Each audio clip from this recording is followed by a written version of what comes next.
parti. Bonjour tout le monde, Jean-Pierre Perrault de cliniqueantidouleur.com. On est ici pour démonstration d'un automassage du muscle pectoral. Pourquoi s'attarder au muscle pectoral?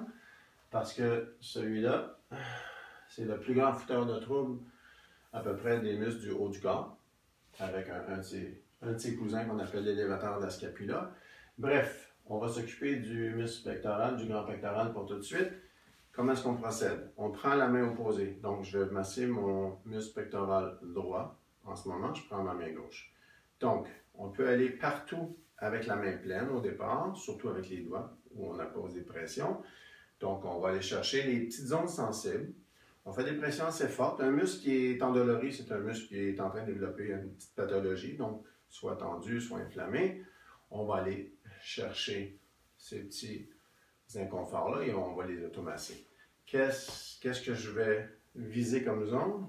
Principalement, ici, je vais vous montrer sur le dessin, tout ce qui est près de la clavicule, en dessous de la clavicule, toute la zone ici du creux du bras et tout le muscle en soi, mais principalement dans la zone, ici, le triangle formé par ce secteur-là. Donc, je vise tout ça avec mon automassage. Deuxième phase de l'automassage, on prend la main et on fait le bec de canard. Comment est-ce qu'on fait ça? On soulève le bras ou on le décolle un peu du thorax et on vient faire des pressions, des massages. Donc, on fait des compressions comme ça.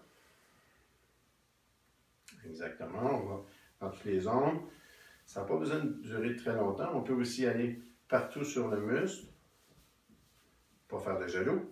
Donc, on va partout. Toutes les fils vont avoir eu une petite partie de massage.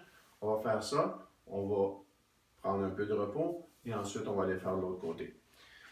Pourquoi est-ce qu'on masse encore une fois un muscle comme ça? Parce que lorsque ce muscle-là est tendu, puisqu'on fait toutes nos actions dans une journée normale, on fait à peu près toutes nos actions les bras devant, donc les muscles pectoraux actifs, et on ne va pas les relâcher souvent. Donc, l'étirement que je vous ai déjà mis sur une autre vidéo, vous pouvez le faire.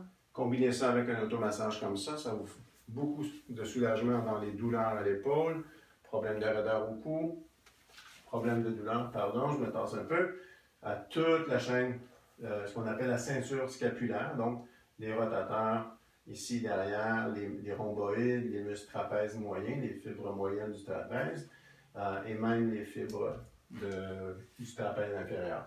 Donc, lorsqu'on prend soin de nos pectoraux, on prend soin de tout ce qui est le haut du corps ici. Toute la partie, la demi-supérieure du tronc et des épaules. Alors, merci beaucoup, Jean-Pierre Perrault, cliniqueantidouleur.com. On se revoit bientôt. Au revoir.